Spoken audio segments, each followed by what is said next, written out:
togashira mishonga chenyu chamasecret namaconfessions tadzoka zvekare zita ndinoitwa iye Glory and welcome back to this episode. Zuva ranhasi tine nyaya dzenyu. On Sunday takaposta video yataitaura kuti God does not hate the divorcee. That episode tichange tichiposta each and every Sunday. We're going to call it a spiritual Sunday so that we also get hope. Anditika totoiti hopeful Sunday. Anditi tinenge tichitaura nevafundisi tichitaura nyaya dzenyu asi tichiwanawo hope mushoko raJehovha because inini handingagoni zvese. Saka chandiri kutaura ndechekuti kana kuri kuti une mubvunzo waonoda kuti mapasta apindure, kana kuri kuti nenyaya yako yaonoona kuti iyi nyaya yekai inoda vanhu vane a higher discernment, nditumirei nyaya idzi mongodziita pfupi, just get straight to the point kuti murume wangu aninetsa chakati then tobva tadzitaura. We're going to invite them so that hatingovi channel inotaura zvinhu zviri negative asi tive channel inopawo hope kune vanhu vari hopeless. Alright, regai tipinde munyaya yedu yekutanga. Okay, makasimba here vatete? Ini hangu handina kuroya nekuda, kwete handina kubata mushonga nekuda. Ndakatumwa before ana Judge Judy matanga kushoropodza kuti ungasapedza nyika nekuroya vanhu. Kwete, handipopedzi nyika. Asi Beatrice aida kuti adzidziswe chidzidzo kuti murume womunhu ipisa nana, usabate unotsva. Vatete, kuti ndiroye kudai ndakatumwa nemurume wangu namistress wake. Hazvinzi barika hariiti, asi muitiro wacho wekutora shuga pamuromo pevana vangu ndiwo waindaipesana nawo, ndiwo wandaipokana nawo. Beatrice aiva personal assistant wemurume wangu. Kuti aite personal assistant aiva mwana wesangano. Mwana wesangano ainge atadza kuenda mberi nechikoro nekuda kwezvibinga mupinyu zvekushaya mari. Ndakanzwa tsitsi nokuti kuchechi kwedu taidzidziswa rudo nekunzwira vamwe tsitsi. Vatete ndakanotaura nababa Junior vakambova hesitant kumubatsira vachiti ainge asina experience. Ndakatoita vekuonesa kuti tikasamubatsira isu aizomubatsira hapana sezvo aitogara hake natete vake vaive nemwoyo wakashata. Ndaita chinhu chakanaka ndisingazivi kuti zvandaita izvi ndainge ndafongorera museve. Kana kucharika nguo ndakapfeka nguo dzeuswa, moto waizobatira asi ndini ndaizobvira. Baba vaJuju vakatanga kungoita mamwe mabehaviors aivasachanzwisisiki. Mind you vatete, kambani iyi taisashandira munhu taive tabva tose kumadhaka. Rwakatanga ruri runyerekupe rwekuti baba Juju vainge vofambidzana naBeatrice. Pfungwa dzangu dzakaramba kuzvirejesta. Bia chaye hanga break sister code, kwete mwana wesangana. Vatete ndakatanga kuona kuti kambani yatakavaka tese nababa Juju vainge vasachadi kundiona pabasa. Kwete kuti vakati ndisasvika asi maaction ainge oitwa. Waiona wega kuti action speaks louder than words. Bia ainge asachandirespecte, ongotora muromo ogara akaundonyera mumino. Vatete ndakatanga kuitwa sechikorobo. Pasina nguva ngani baba Juju naBeatrice vainge vofambidzana zviri official. Ndakabva ndikanoreva kuna mufundisi ndichifunga kuti vachatora divi rangu. Vatete vakanditi vaitwa munzira kuya kwandiri baba Juju vainge voda barika and it seems kuti vafundisi vaitosapota. Vatete ndakava nekunzwisisa kuti havangatsindiri mwena unobuda neshwa nekuti baba Juju kukereke vaiva big spender, saka papi pacho pavachanzi vari wrong. Unongoziva nemari ndiye mambo. Ndakaona kuti ndiri ndega panyaya iyi. Chero dzimwe hama dzandainoripota kwadziri waitongoona kuti havana kana interest zvavo. Vatete Beatrice ainge atotora murume wangu, munhu wandakabatsira chokwadi. Imhosva here kubatsira vanotambura? Dai vaizviitira kure zvaiva nani, asi Bea ainge oda kuita zvekundisvotesa zviya. Vava kuita chure chavo pamberi pangu. Hanzi asvotwa ngaarutse, uye varume chibage tinodemurirana. Ini okay, baba Juju ndivo vaunoda kumedurirana nani manje? Neni here? Manje taizoona kunowira tsvimbo nedowe. Ipapo ndakabatwa nepfungwa yekuti Bia aitofanira kufa chaiko. That is that sadza repabhodhi. Zvaiva zvisinganetsi sokuti Bia aiva akasiya chipfeko chake chemukati mumba mangu. Ndicho chandaizosota. Ndakaenda kun'anga ndikati ndoda kuti Bia anoudza vamwe kuti murume womunhu iBlack Mambo, haitambwi nayo unofa. Bia akatanga kurwara, akakutanga kuti mudumbu wanetsa, akatanga kuburitsa tsvina nemumuromo. Hapana aida kuswedera pedyo naye. Pane munhu angada kugara pedyo nemunhu anoburitsa tsvina nemumuromo naye. Bia akafa vatete, akafa osemwa navanhu. Chero ivo baba Juju ainge asachacheuke. Uyo vatete ndainge ndatopeta nechekare, so hapana chaivhunzwa. Baba Juju vainge votonzwira ini tsitsi. Vatete nekuda kwekumbondinyadzisa kwavainge vaita. vatete ndaisava prepared kusiya musha wangu kuti ndinoenda small seumwe murume. Baba Juju takabva tose kumadhaka. Ndaisazotendera wana B pfambi kutorera vana vangu nyama ine mongo. Ndogoti ndakasafirei. Zvekukonfranta magirlfriend evarume muchiita showdown yenoise vatete. Toda kudhara zviya. Izvezvi anetsa kungotswanyira kure senda. Zvimwe kuda tingawana kufema. Zvakanaka. Ndoziva kuti imimi mune maonero enyu akasiyana nemaonero angu. Tichaita two camps. I don't know. No, I actually don't even know where to go. Because I still believe kuti Baba Juju vakanyenga Bhiya. Mangwana vachanonyenga Mary. Mangwana vachanonyenga Sekai. Kuonekwa mutare sorry ndikushandisa vari kuti kunyenga. Sorry zveshuwa because it means it's got a different meaning but kuchishona kwatiri weisusu toba kuMidlands kunyenga kuti ndinokuda anditi. Saka ndiri kuti Baba Juju vachaita vasikana vakawanda ende imi mai Juju munenge muchingofamba muchiuraya. Ndotizve kuvasikana vanodanana nevanhu nevarume vevanhu panopisa because unotoona kuti pane dzimwe type dzekuti dzokudza kuti mai mwana hatisi kutoregwa nyama ine mongo. Ko varume vacho kana vanenge vari nyama ine mongo vachiti vana vangu zvino kana mukatora baba vavo vachasara dei. Nekuti problem iripo vasikana vanodana nevanawo ndeyekuti kana vadana nevana vanoda kuvharisa zvese kuti musare muchisafa nevana. Ndipo pane dambudziko redu ipapo. How are you, Tete? Please hide my ID. I'm a lady aged 27, not married, no child. I need your help and I think you are my last hope, Tete. Let me explain Kuva Kumashure so that maybe you may understand. Form 1 and 2, ndaiva day school. So Form 3, ndakazobviswa ndikaiswa kunemwe boarding school. Ndopakatangira ma problems ese. First time nchisvika pa boarding ipapo, I started to have bad dreams about certain girls vepachikoro ipapo. And inini, I just prayed, but those girls vakanga vari masatanist. From that first term, I used to tell my parents the challenge, but they never understood it. Ndakasvika pakunyora form, ndikabuda ne5 subjects, pasina maths ne-science, but those were not my real results because vasikana vaya vesatanism vakasvika kuhope vachindiudza kuti takufoirisa, but zvese izvo my parents I used to tell them. Nyangwe zvakadaro, A-level vakandidzosera pachikoro ichocho, and this time the attacks were even worse. Ndakanga ndakusatorara and I could see those girls coming with blood into my dreams. But inini I just prayed, kumba ndaifona, and even pa holiday nchitaura, but hapana help yandakapiwa. So pane imwe holiday ya August when I was in Form 5, takaenda kugomo. Then I was prayed for, and my spirits aya akatanga kumanifesta achitaura izvozvo zvekuti ndaida kupinzwa satanism, and my mom was there pandainamatirwa. And ndikati at least vazvionera vega kuti I was under attack pandaivaudza mazuva ese. After that prayer takadzoka kumba and ndikati chindiisaiwo paday school since mazvionera mega. Still vakangoramba ndikadzokera futi to that boarding school. So pandakadzokera this time ndakazongobva pachikoro ndisina authority and I was automatically expelled and I knew kuti hapana pandaizonzi usaenda kuchikoro. So ndakadzoka kumba ndakasvikotsvagirwa nzvimbo pacollege paday school and everything was fine. Ndakatonyora A-level yangu ndikaita 9 points. Ndakazokumbira kuti university dai manditsvakira out of our town, away from home, ndimbozorodza pfungwa because I felt traumatized and depressed. And at one point takamboenda kwadoctor nemaparents angu because ndainzwa musoro zvakanyanya. Doctor vakati I'm not sick but I'm depressed. So my parents akazotinyora maths ne-science utsvaka nzvimbo kuuniversity kwacho of your choice.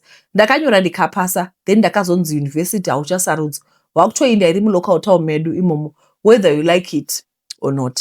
Ndakangoenda hangu but depression yakaramba iripo. Ndakasvika muattachment ndikawana attachment somewhere out of town, kwaiva nepay, ndikarambidzwa futi, and I was stressed more than anything else.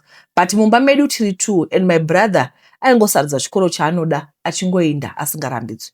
Tete vangu vakambondideedza vachiti ndinoona kuti you are stressed muzukuru, and I explained to him my issues acho. But manje I made a mistake nekubvuma kuenda ikoko because after our discussion hamene kuti vakazotaura kuti kuchini maparents angu because ndakazonzwa mama wako popota vachiti chero tete vako vakazviona kuti une mwoyo wakaoma hauregerere.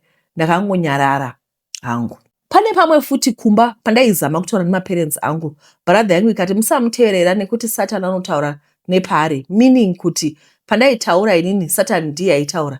And akati chero kada kuzviuraya unongoenda kugehena, hapana anomborwadziwa nazvo. And ndakangonyara hangu. So from that day tete, so from that I want to understand whether I'm a normal human being or not, because now I don't even understand myself. Ndakatomboedzawo kutaura namufundisi but kutowedzera maproblems because vakabva vatonditi iwewe you have both parents, mamwe vana havana, so you don't appreciate. And vakati futi chero ukazviuraya vanhu vanongorwadziwa zvotopera votoita zvelife yavo. And now the other problem tete ndeye-spiritual husband. I always dream about it, and especially ndikapinda murelationship haisviki kana 2 months inopera, and mostly apa varume vevanhu chete ndivo vanenge vachingouya. Ndakatomboita dry fasting chaiyo 3 days 3 nights, but nothing changed. I've never slept with anyone tete, but the problem is that now my feelings angu ave high. So will it be a problem ndikararawo nasomeone because nature yakundinetsa? Then the other problem is issue yema-periods. Since 2019 I've been bleeding zvine disorder. Period yaimbouya non-stop, pamwe pacho yoregera. Up to now masikani ndakaitwa ese havana problem yavakaona.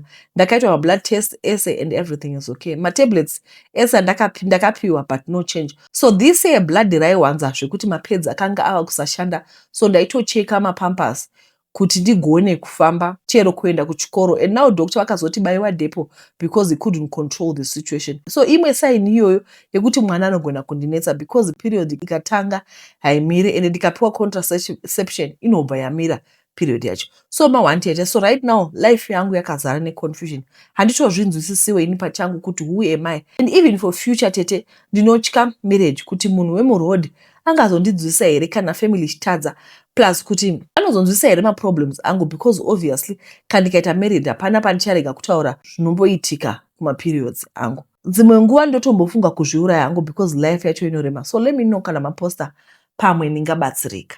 Ngatidzokerei kumasure kwatangira nyaya yakatanga pakuti mwana aitaura kuti inini handinoda kudzokera kuchikoro, kune zvakati zvokundiwira, asi maparents aingoignore. Maparents ndinokumbirawo kuti kana mwana achitaura ma-red flags, handiti mwana anenge achitaura kuti kuchikoro hakuna kumira zvakanaka, imi moti hai wadzokera bedweka, mwana otora chindisai paday school still. Handiti kana mwana ataura vedwe vabereki ngatidzidzei kuva vanhu vanoteerera. Ndikutoona kuti nyaya yachona yakaendera mberi. Mwana akanoudza pastor kuti pastor ndibatsireiwo ndikusangana nezvakati nezvakati, pastor vototi iwe you've got both parents, you don't appreciate. You know, we are not addressing the problem. Mwana ane maparents maviri aripo mapenyu, asi ari kusangana nemaproblems. Handiti hazvirevi kuti kana une vabereki vaviri hauchaiti maproblems. Unoita maproblems chero una vabereki vose vapenyu. Handitika because unogara mumba mune vabereki vasingaunderstandiwo what you are going through. Pane kamwe kakutozoita toxic kekuti unochinzi zviuraye, uri mwana wasatani, satani anotaura through yo. Ndiri kuona kamwe katrait kekuti kana munhu akasangana nemisfortune it's used against them.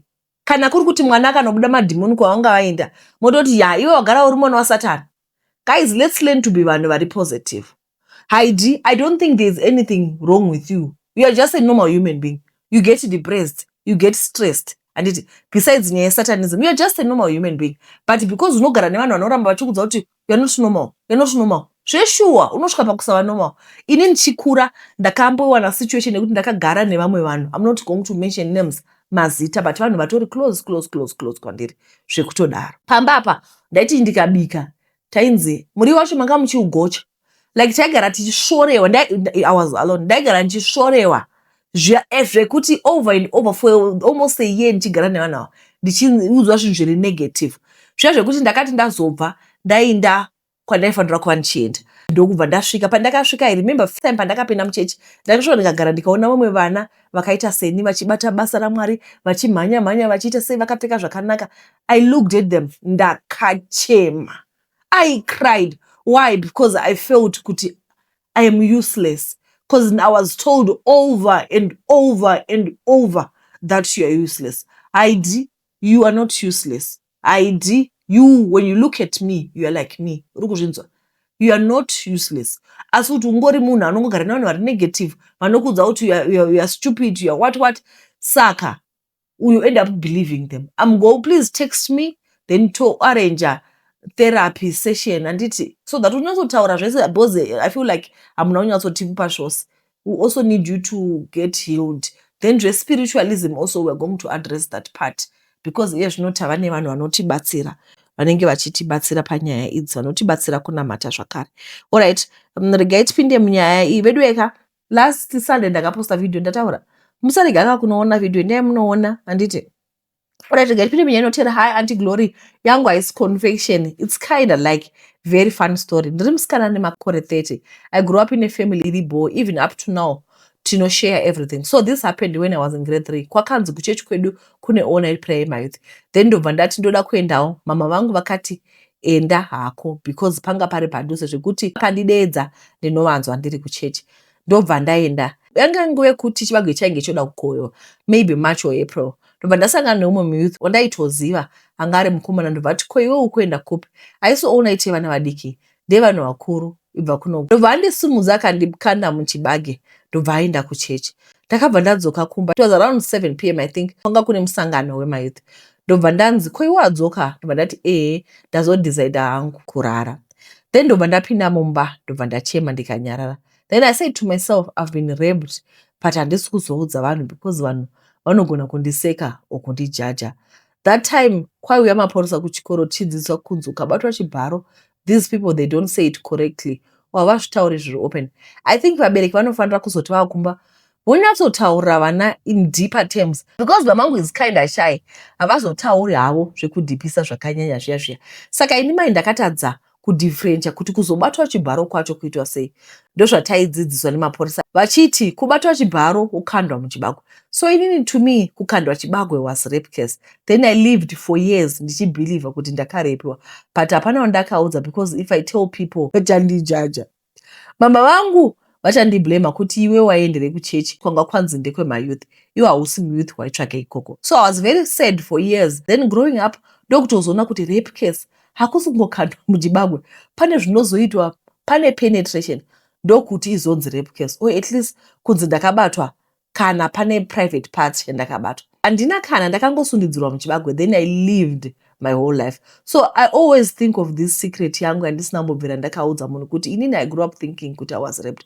From this vabereki vanofanira kuudza vana nekuvadzidzisa in detail, because ukazotarisa masuicide akuita vana, I think their kids are going through things they don't know kuti they are going through. Because honestly I went through a tough time ndisingambozivi kuti there is no tough time to go through. So ndopaunozonzwa kuti grade 3 akazvisungirira, but haana kana chaakasiya anyora kana kuti kudii. I think they have imaginations of things you say kuti kudanzwi kuabhuswa, but tisingaendi in detail kuti panoconstituta kuti kudii, kuti inzi abuse unenge waitwa sei.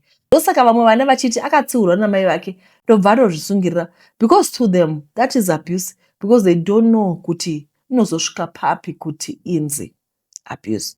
So that was me. I think for 5 years ndogona ndakatosvika zvekumagrade 7 ndaiti ndikatopapura paitonitraumatizer ndobva ndati apa ndopandakareperwa.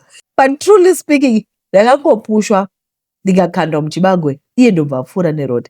But I just grew up thinking kuti ndakarepwa. Parents should teach their kids a little bit in detail when they talk about abuse, so that vana vazive, so that panovatsiura chero vakagara nemumwe munhu asiri mai vake or even stepmother, mwana asangoti ndoabhuswa nastepmother. Some stepmothers are even nice people, but because vana they don't know what is abuse, kutumwa ndatoabhuswa. And if I had reported this guy aitogona kusunga otopiwa mayears akawanda kujere zvinzi pamwe haana kuzoita penetration but akatobata mwana because I had some bruises and aitoigwa ekukandwa muchibagwe, but it had nothing else with imwe abuse. I was bullied, but to me I was sexually raped. Ndizvo zvandaifunga. So I just thought of sharing my story. It's a fun one, but now I'm good. Pandakazoziva kuti I wasn't raped, I freed myself ndikazoseka about it. Even now ndinoseka ndikazvifunga. I thank you so much for writing this, for opening our eyes, and also for reminding us my duties edu semaparents. I remember isusu tichikura a friend of mine used to tell me kuti ndogara nastepmother. Anyway, unogara nastepmother, ototi ndogara nastepmother. These are things that kids tell themselves votanga zvozvibhilivha. Ino ndaitofunga kuti ndogara nastepmother, ndakazoita hangu stepmother chaicho, but ndaitofunga kuti mai vangu stepmother, because zvinhu zvatinenge tichiudzana tichinyeperana. Saka zvakakosha kuti uudze mwana in detail kuti no one is allowed to touch here, no one is allowed to touch here, no one is. And then I don't want to lie, these schools are doing a very good job. Mwana wangu wokupedzisira anoita bedwetting manheru. Saka kana arara, she's 5, handiti she's turning 5. Saka dzimwe nguva anogona kurara, saka inomupfekedza diaper. Asi akarara musina kumupfekedza dhaipa kuti mumupfekedze pamba iroro. I tell you, hazviti hapana anobata makumbo ake. Unotozoti pamusoroi vasikana timbokupfekedzai pamba, it's mama, you're wearing a pamba. Vanoziva kuti gumbo rako harivhurwi. No one is allowed to touch your pipi. Saka ngatizvitaurei kuti kana munhu akatozopinza mupipi, chero vakomana ngativataurei kuti kumabhambam, whatever happens, munhu akaviolate, akakubata zviri wrong. Handizi kuti vakomana mozviexplain sei because ina ndina vana vakomana, but try to get into detail but not too much. Pozotiwo mamwe maparents, pane maparents anotaura zvinhu nemazita azvo. Chero kuti maybe uri kurwa nemurume wako, wototaura kuti akazondidai akandidai. Guys, let's learn to protect our children. Ngatisaexpose vana vedu kuzvinhu zvakaipa. Inini handiri kunyeperai guys. Moziva kuti ndichikura inini handisati ndamboona munhu akashama. My mother, one thing that she did was to protect me. Ndikutokuudzai, kuona munhu akashama, even kuona pubic hair, I never saw that. Ndakangokura ndisingatozvizivi kuti zvinoexista. Ndaingoziva kuzvokugeza, inini kuzvigeza, but I'd never seen someone who's naked. Saka even zvekuti kwai muri vana mune vana magrade 1 vakomana grade 2 mobva matoti mukomana zvebasa rei uchitopfeka mwana aripo. Zvakashata, musaexpose zvinhu zvakashata kuvana. Handiti chero ari mwana asiri mwana anoramba achikura, unokura nepicture yako wakashama famba namazamu pashi. Vatete, umwe musi ndakarota hope dziri strange. Zita rangu Musavika, ndinonzi Charity. Zvimwe kuda akandiroya anganzwawo tsitsi akandiroyonora. Okay, chigumwe changu chakafensewa, asi handizivi kuti chakafenswa, asi handizivi chakapfekedzwa ring nani, asi handoziva ini ndakaroorwa ndikachata, asi zvose izvi zvakaitika kuhope. Handizivi kuti ndakaroorwa nani kupi, ndosaka ndati zita rangu yanikai zvenyu kuti zvimwe kuda ndingawana rubatsiro. Zvakatangira kuhope, asi hope dzacho dzaiva dziri strange, very strange chaiko. Vatete, pekutanga ndaita senge ndainda kumuchato wekazeni yangu ainge aroorwa, ndichitofara ndiri pakona. Vatete, makamboita feeling yekuti muri kuita senge muri kuona TV pekutanga asi mopedzera mava participant here? Ndizvo zvakaitika kwandiri chaizvo. Vatete, ndiri pamuchato pekazeni yangu yandichati Flosi. Flosi akabuda nemurume wake mumba, vachifamba nemurume wake vachienda kunochata. After that kwakabuda varume nevakadzi vainge vakapfeka zvinhu zvitema. Varume nevakadzi vachifamba vakaita procession kwandiri. Procession iyi yaifamba ichiuya yakandinanga. Vatete, kuri kuti ndinosangana nevamwe vanhu vaive muprocession iyi ndinovaziva. Ndakanzwa ruoko rwangu rwekuboshwe ruchisimudzwa ruchipfekedzwa ringi yepamuchato. Ndichingopedza kupfeka ringi iya vatete, ndakaita zvekumuka ndichipatika. Ndakatomuka ndichibata ruoko rwangu rwekuruboshwe. Ringi yandakapfekedzwa kuhope ndakaiona, asi ndichimuka kunyika vapenyu ringi iyi ndainge ndisisina. Ndakatambudzika zvikuru ndichimuka kuhope. Zvaive zvine chirevo here? Ndaive ndachatiswa nani? Zviriko here zvemaspiritual husband kana kuti dzingori ngano? Minduro yangu haina kunonoka kuuya, handina kunonoka kuiwana vatete. Ndaiva muserious relationship naDenzel. Ndakafuma ndakaramba wani kungonzi hakuna kwatiri kuenda. Ndakanetsekana kuti chaive chii futizve. Apa tainge tine maplans masvinu, maplans ekumberi. Ndikakuudzai kuti kubva zvandakachata kuhope zvinhu hazvina kuzombondifambira zvakanaka. Ndikakuudzai kuti chero pabasa pangu pandaibata ndakambomiswa zvichinzi hatikwanisi kukubhadhara, chimbonozorora kumba kana zvaita tichakudana. Maapplications andakakanda handizivi kuti ava mangani. In fact, ndatoneta kuapply. Hapana chiri kubuda. Tinogona kuti nyika yakaoma asi vamwe vari kungowana mabasa. Zvangu ndizvo zviri kungoramba. Apa zvandakadzidzira basa zviri in demand. Vese vandakadzidza navo vatori pamabasa masvinu, asi zvangu zviri kungonetsa vatete. Panoi pane dambudziko guru.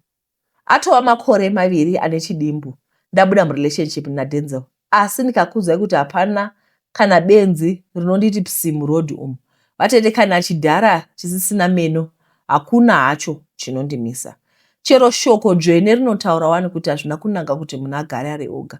Ndiri lonely, vezera rangu vatozadza dzimba nevana, ini ndakangoonaona. Ndakazomboenda kukirawa ndichida kunzwisisa zvaitika mupenyu hwangu. Madzibaba vakangoti ndakashinirwa ndokutanga kupiwa matombo ndichigeza. Ndakapiwa matombo etype netype zvekuti dai maipinda mumba mandairara mogona kunga kuti panze imo muri mumba.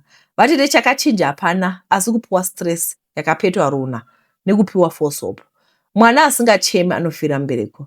Ndauyawo vatete kwamuri kuti mundibatsirewo kuti ndirambaniswe nechipoko chandakachatiswa nacho kuhope. Ndinoti chipoko nenhau yekuti handichizivi, handisati ndasangana nacho, asi kwese kwandinofamba ndinonzwa kuti ndiri mukadzi wemunhu.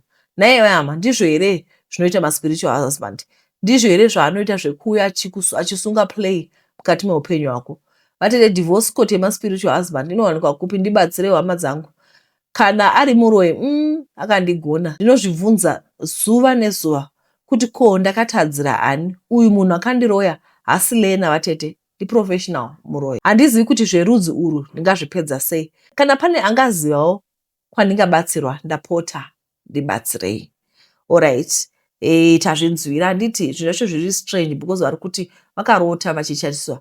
I know of a testimony yemunhu akarota achichata, then after that ndobva tomuka makuseni atori nering.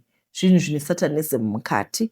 Tichauya kuinbox toona kuti mungabatsirikawo sei, but you really need help.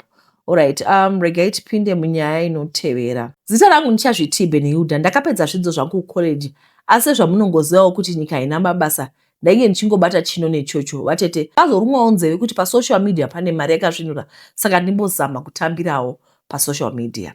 Vatete ndakavhura akaunti yangu paFacebook, ndaiva nechipo chekutamba, saka mbichana mari yakatanga kupinda muakaunti. Ndainge ndamonetiza Facebook yangu. Gore bhashoma zvakanaka. Chandakaona ndechekuti Satani hadichakanaka. Peji rangu rakatanga kusaita zvakanaka kusvika one day ndazoungwa kuseri noumwe munhu achiti aida kuita manager wangu. Ndakaona zvichisaunda fancy kuti ndinzi ndina manager. Vatete ndakabvunza paya, ndakabvuma paya, gore rikapera zvinhu zvangu zvichifamba zvakanaka, zvekuti ndakatotengawo kabhara kangu kekufambisa. Every week manager wangu uyu taisangana tichiristrategiza. Asi paiva nesomething chiri off pana manager uyu. Vatete manager wangu wandichati Farai aiva nemaziso asina upenyu ari cold.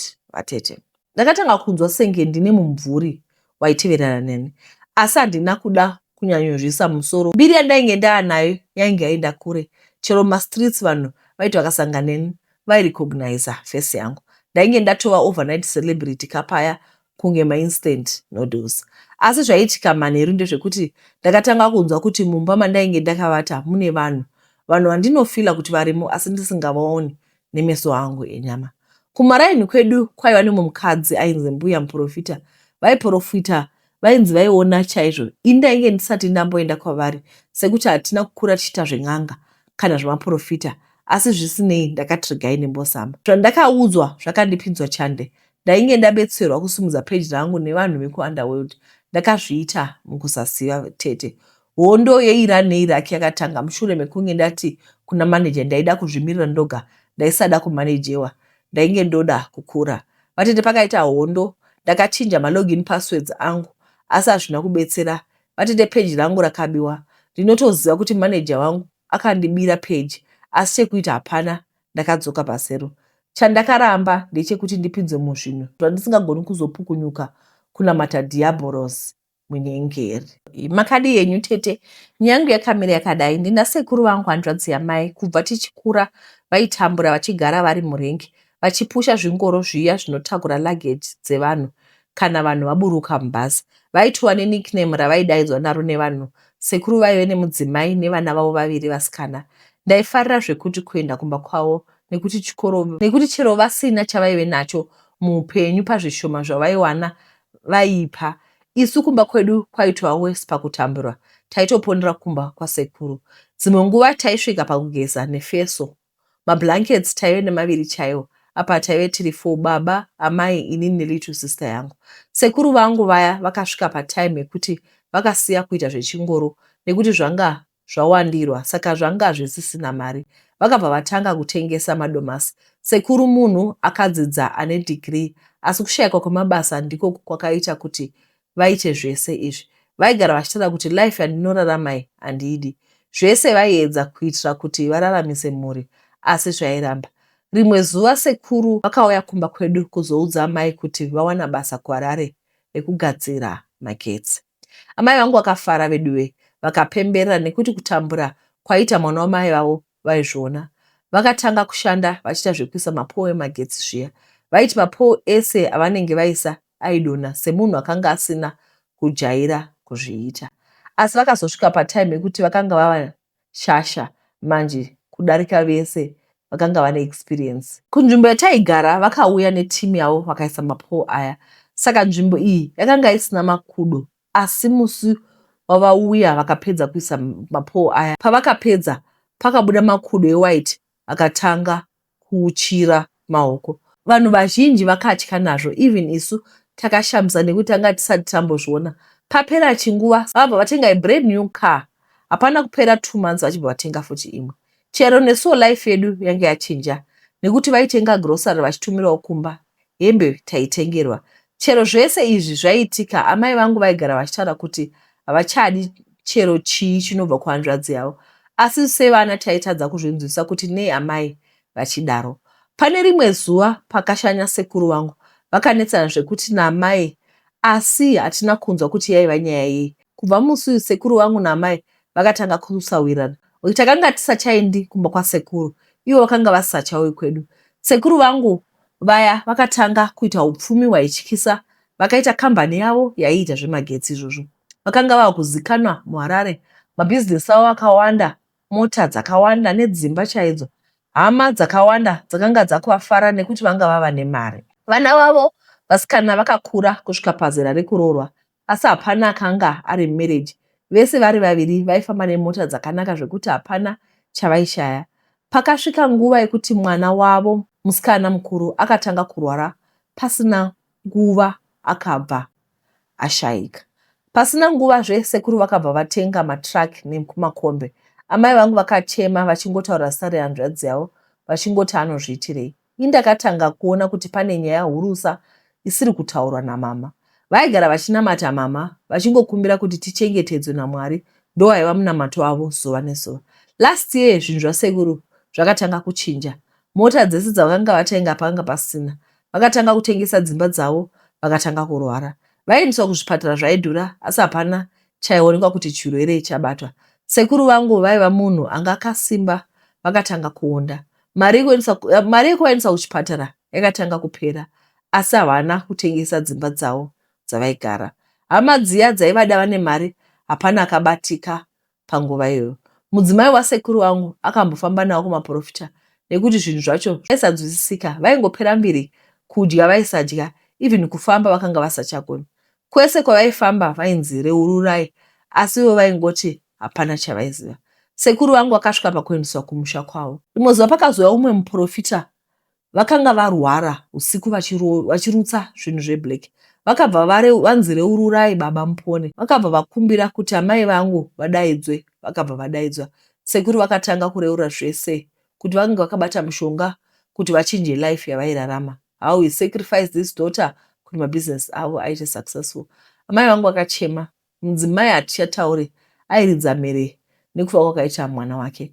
Pakava nemheremhere, vakabva vataura kuti pane nyoka iri pasi pemubhedha, iri muhari kumba kwavo kuHarare. Pakarepo vakabva vaita zviri nani. Vakabva vaenda kuHarare nemuprofita akati vanopisa nyoka iya yaiva pasi pemubhedha, nekuti dai vasina kudaro nyoka iyi yaizopedza hama dzese. Vakasvika Harare, amai vangu nemudzimai wavo, ivo muprofita vakanzi vatore nyoka iya. Vanhu vakatya. Ndanga ndava kurondedzerwa nyaya yacho namama, hanzi nyoka yange yakakura iyoyo. Vakaitora vakapisa. Sekuru vakabva vadzokera kumusha, nekuti hapana kuda kugara pamba pavaona zvinhu zvinotyisa kudaro.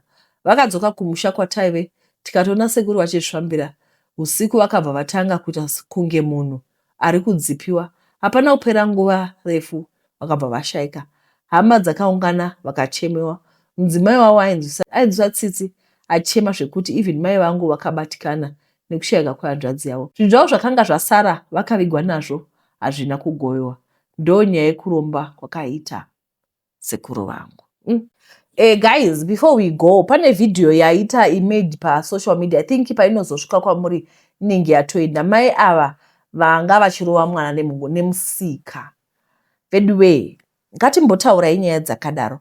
Kana kuri kuti mwana akanganisa, are we teaching the truth in love? Pane nzeve inoti, are we teaching the truth in love? We have to teach the truth in love.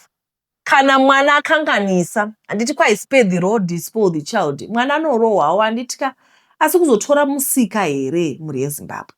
ende kazhinji kachona kana munhu iyeye asungwa ndinoona vana mai vazhinji vachiti hey, manga muchimboripetera chii, vana vachabikirwa nani. That is abuse at its highest level. Kana mwana akanganisa ngatimudzorei, torasha shamu womurova, kwai shamu kumusana kwebenzi, mauti kwaichi shamu, kwete mugoti.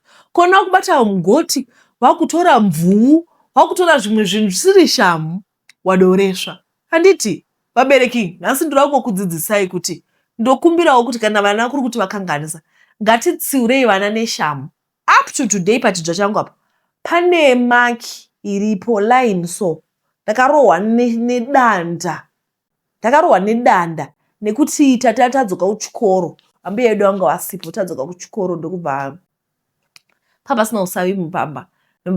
Nyaya dzacho dzotinetsei, but anyway basically ndisataura zvakawanda. Asi the bottom line is ndakarohwa nedanda kumba. You know, kana ukagara pamba pekuti hapana maparents, anditi pasina maparents ako, maparents ako they understand you, they understand your struggle. Paunodzoka kuchikoro mama makusentabuka tikabuda tikaenda kuchikoro pasina kubikwa, patodzoka towana pasina chikafu, woita sad kuti hapana chikafu, wotoregwa danda worohwa. This is a mark that I'm going to die with. Yekurohera kuti ndakaita sad kuti pamba papasina chikafu, kwete nekuti chikafu chasipo asi because tainyimiwa chikafu. Do you understand me? Saka, what I'm saying is, let's teach our children the truth, the way they should go in love. Pane kuzorova mwana nemusika. Mai varova mwana musika, ndaona rage. You see kuti, as you know, the identification with the aggressor. Kana wakakura uchiabusiwa. Anditika, kana wakakura uchiabusiwa whoever was there. You also identify with the aggressor. Zvose zvaita aggressor wewe, zvose zvaita pepe munhu aiko anga ari pepe, ari pepe tati handiti uri victim, zvose zvaaita zviya, the way they treated you, you identify with them, you copy them. Vanhu vari abused, they are different, they are vanhu vari unique. Kana uchiabusiwa pane kamwe kaunique kaunoita, kwete unique, they are interesting people, vane ma-interesting characteristics. They can fall in love with the abuse, the perpetrator. They can identify with the perpetrator. Handitika pandu unotanga kubehave semunhu akakuabuse. Mai vaya unonyatsoona kuti vane ukasha mavari, and she's beating mwana, somoka dati somoka. We need to heal shem. Mazimbabwe, when we are bitter people, let's heal. Video handizi kutogona kuiposta pano kana kuti ndingoiposta mangwana. Asi tisati taenda ndangoti guys ngandipokudzai zviri panapa.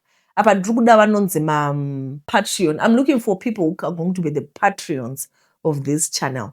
What am I saying?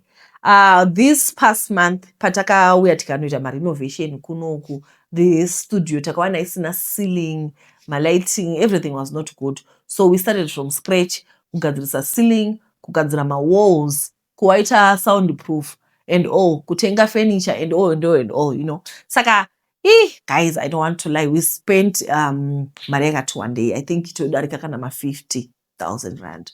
And so meaning to say, this is so difficult for me. But that's why I'm saying we need my Patreons of this channel for this month. We need support here, you guys, especially people in the UK. So I'm appealing to you, guys, for this month. At Saturday, rent, because we used all the money that we had kuti gather some studio. But we still need my mic, because the last podcast that we recorded, tangatine my mic too, because no chance DJI, it comes as two. It comes as two my mic for two guests, of which actually three. Sakata it was obvious a mic dopa ush, you know, but dagapakata uch musasho.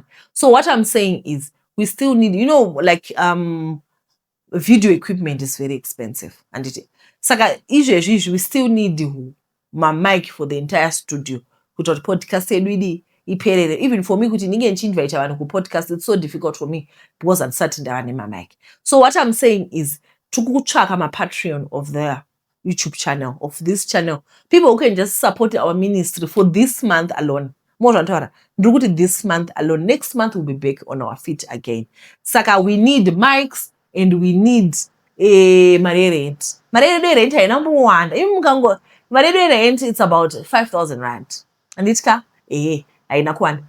yemamike don't worry ndoisota ini. Saka ndiri kutsvaka vanhu vanongoti watete $50 nemukono we$100 imboitaika imbosidaika guys. Asi on a more serious note, I really need help. I think we just need 5,000 kuti tikwanise kubhadhara rent yedu. Then next month we'll be back on our feet. I won't do this again. Handidi kukuremetsai guys.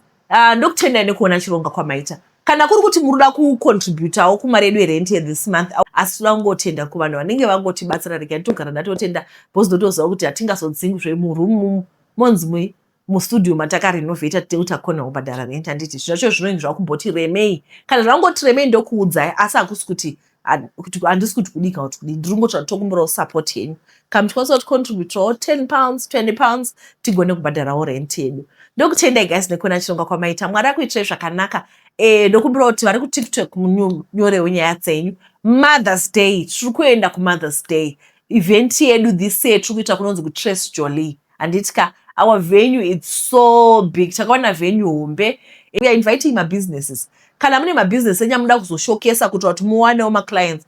Aiwa makasununguka kuya munongoya motiudza kuti muda kuya motokuudzai price yenyu yekubhadhara mobhadhara mosvika moisawo modisplay maproducts enyu. Handiti hai tokutendai nekuchera chironga kwamaita. Mwari akuitirai zvakanaka. It's raining out there. Muve nezuva rakanaka. Ndatenda. Bye bye.